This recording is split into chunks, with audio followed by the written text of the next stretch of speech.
Trend என்ன தெரியுமா? இப்போ அக்காங்கெல்லாம் முக்காடு போட்டுன்னு உக்காந்துக்கிறாங்க, முன்னாடி பார்த்தா முக்காடு காணோம். இது ட்ரெண்டு, ஆவிக்குரிய வாழ்க்கையின் ட்ரெண்டு.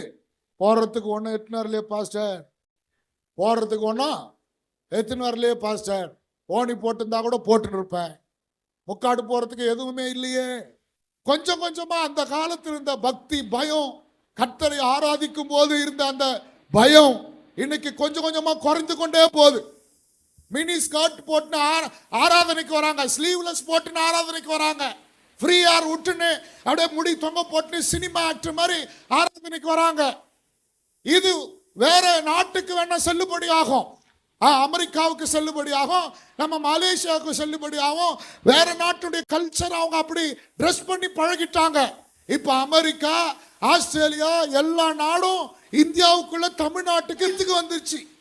உங்க பிள்ளைகள் ஆவிக்குரிய வாழ்க்கையில எந்த அளவுக்கு வளர்றாங்க, எப்படி வளர்க்குறோம், என்ன ட்ரெஸ் பண்றோம், உங்க பிள்ளைகள் ஆறாவது நேரத்தில் பாடுதா ஓடுதான்னு பார்க்க வேண்டியது உங்க வேலை. பாடுதா ஓடுதான்னு பார்க்கணும். இங்க ஓடுதா அங்க ஓடுதா, இங்க நிக்குதா அங்க நிக்குதா, என் பாட்டு பாடும் போது என் பிள்ளைங்க கைத்தட்டி பாடுறாங்களா, ஆராதனை நடக்கும் போது என் பிள்ளைங்க கண்ணை மூடி ஆராதிக்கிறாங்களான்னு சொல்லி நம்முடைய பிள்ளைகளை கண்காணித்து வீட்டிலேயே சொல்லி கொடுத்து 2 அடி போட்டு கூட்டின்னு வரணும். முன்னாடி உட்காரும் போது இதை நோன்றதும் அதை நோன்றதும் எதுவும் பண்ணக்கூடாது, ஆண்டவரை ஆராதிக்கணும்னு சொல்லி கொடுத்து கூட்டின்னு வரணும்.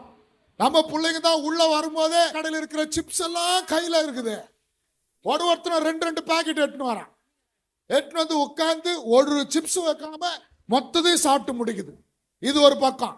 இந்த பக்கம் பென்சிலு நோட்டு வந்து படம் வரைகிறது, வந்து மயில் வரைகிறது. ஒருத்தன் அம்பேத்கர் வரைஞ்சி வச்சுக்கிறான்.